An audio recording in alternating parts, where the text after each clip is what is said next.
Hey everyone, it's John Sneisen here with World Alternative Media. Today we're gonna do something a little bit different. I had the pleasure to pre-order James Rickards' new book, The New Case for Gold.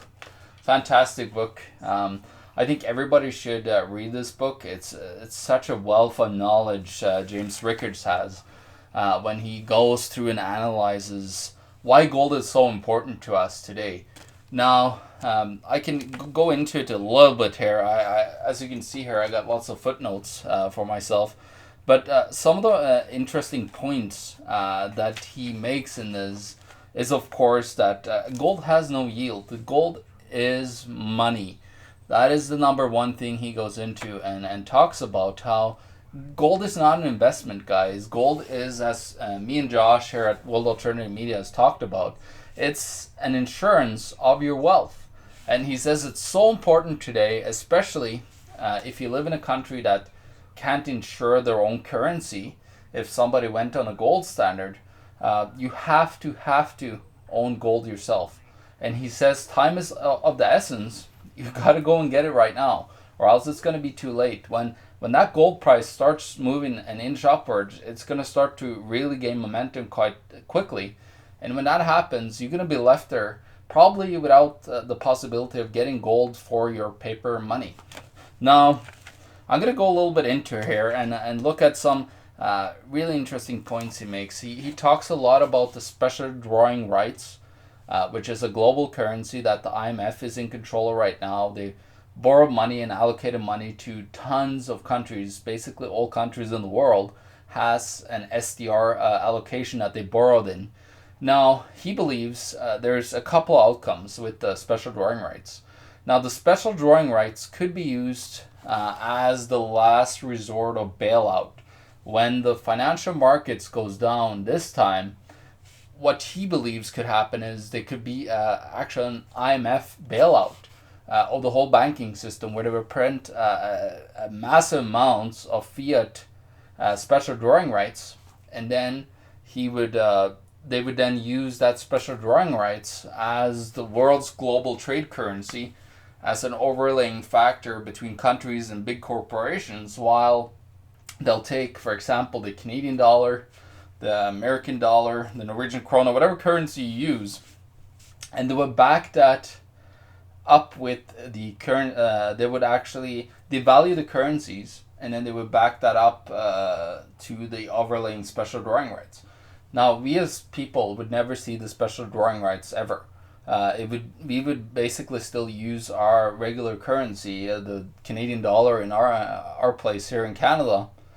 But what will happen is he also believed that they could go into a gold standard, and then the IMF could actually back their special drawing rights with gold. Well, there's that too, but then there's several things that could happen. He also is looking at, for example, the European Union, China, and the United States. If they were to go to a gold standard, let's say a 40% backing of M1, they could reach a gold price of $10,000. Now, if you went with M2 and 100% of the US dollar, now you are at 50,000. So there's lots of different outcomes. Me and Josh are gonna catch upon, and we're gonna do a lot of calculations. I know we've done the Canadian one before they actually sold their gold, and it's just utterly crazy that Canada would sell all their gold. Now, we looked at this, and the number I came up with, I don't have it in front of me, but I do believe for M1, or it was M0, it was $22 million, and that was at 1.9 tons of gold. Now they, of course, have only 77 ounces left. So now that gold price would be, I don't know, it'd be completely, utterly crazy. It'd be over $1 billion, the new gold price here in Canada. If countries like China, the United States, and other partners would go to a gold standard. And if you don't, now you're left out of the whole global monetary table, and you can't basically negotiate with other countries on behalf of your people to get a deal. So Canada would be left out into the dust and probably end up, well, we do have resources, so we might save ourselves. But I would also like to talk about a couple of other interesting things. He talks about how the Federal Reserve and the U.S. Treasury blatantly are manipulating gold and silver markets. Now, we've all heard about the Deutsche Bank manipulating the silver price, but there's some really, really big players in here, and it's the U.S. Federal Reserve and the U.S. Treasury that have been caught. And he's been looking at this and talking to people within these organizations and found out that yeah, there is manipulation going on, but it's not only them. There's a third massive player here, which is China, which want to keep the price down because China wants to get in enough gold so they could back their currency by gold. Now, in order to get all that gold, they want it as cheaply as possible. So they constantly, probably through Deutsche Bank and others, try to manipulate down the price, which is quite fascinating that we live here in what these socialists and other people believe is a free market economy, but it's not. We live in a rigged, fascist, corporatist economy where these big players, the central bankers of the world, control our every aspect of life by controlling the interest rate and controlling gold and other assets. Now, he also talks about a lot of other interesting things in here, and I would like to actually talk a little bit about what he thinks will happen to the world and his beliefs of outcomes. Now, he do believe that we probably revert to some kind of gold standard. He says not more than 5 years we do have until that happens. But what he do believes is before that, people are not going to be able to, they won't be able to actually come out and save themselves and the economy, the politicians and nobody. They're going to just spend a whole bunch of money and completely wreck the economy. What needs to happen, he says, is he do believe that people are not going to come to their senses because currently by his complexity theory models that he's looking at, which is a fantastic model that I'm going to start using, he looks at, in a way, the big players, the politicians, the militaries, and so on, are acting today as it's just going to be complete and utter chaos. He says, you got to stay out of the big cities. Like, he's literally is talking about how he has prepped himself for months to come with a complete shutdown on the U.S. economy and other economies. And he says you also need to risk analysis. For example, you want to keep some gold by yourself, but if you, let's say you put all your gold in a Swiss vault and then suddenly you can't get there, how are we going to get that money? How are we going to get that gold to protect yourself? Now, one more thing before I go, and this is where it comes down to today and where we're at today. He looks at the implementation of a cashless society. Me and Josh haven't done a specific video on cashless society, but when it comes to cashless society, they want to remove that cash. They want to treat you as a terrorist if you try to take out too much cash in order to intimidate you, and then create this cashless society so they could implement negative interest rates and then literally steal your money and then do whatever they want with that money. When it comes to a cashless society and these negative interest rates, governments, when things hit the fan and these like massive derivative bubbles that the banks have built on top of everything, and the risks of the leverage that are being created in today's fiat paper monetary system, he believes that they're not going to act rationally, any of them, and they'd be willing to take whatever they can in order to save the economy and try to save it. They probably won't until they go to some form of gold standard. What he believes is going to happen is you're going to have confiscations over your 401ks or RSPs here in Canada. They're just going to take whatever it's in your bank account. They will do whatever it takes to keep control of the game as a government, because government wants power, he says. Government doesn't care about the individual. They want to have full control over you, and they're willing to do whatever it takes to keep control over their massive scheme that they have before they go down with it. Because any government in the world an empire has raised and fallen with their implementation of fiat currency and the death of that currency.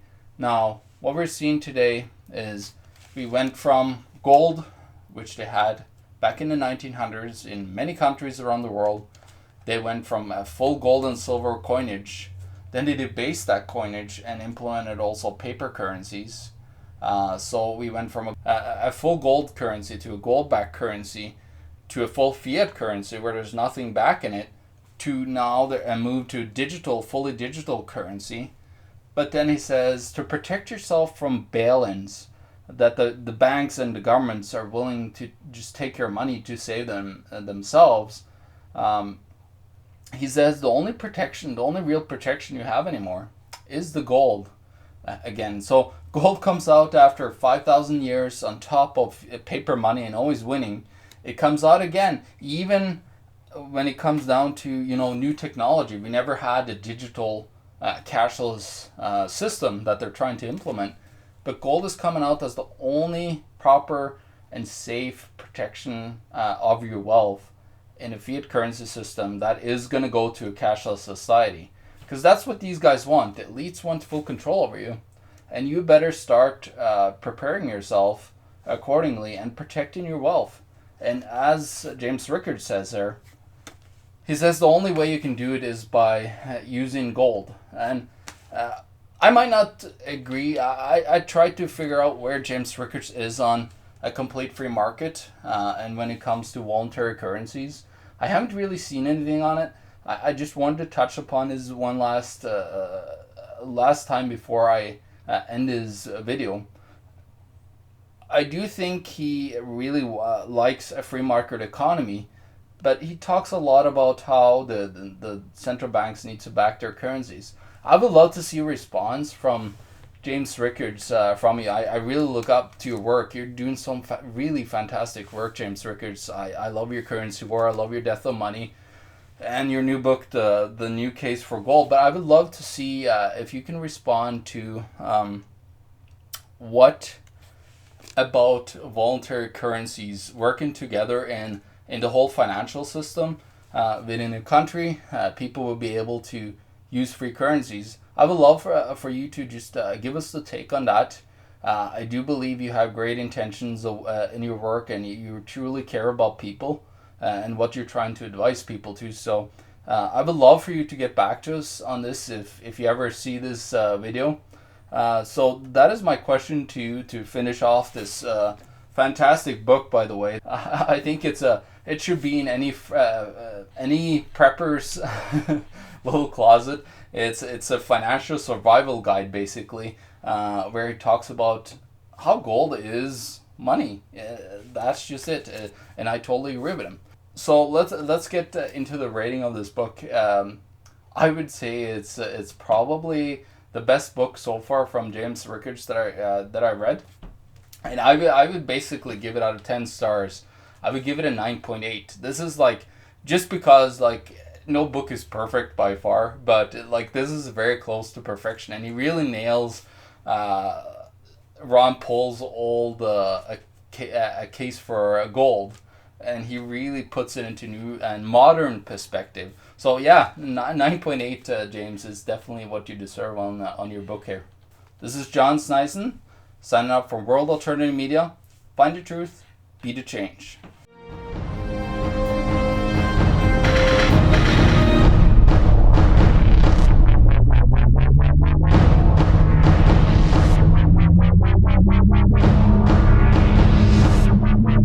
Thank you.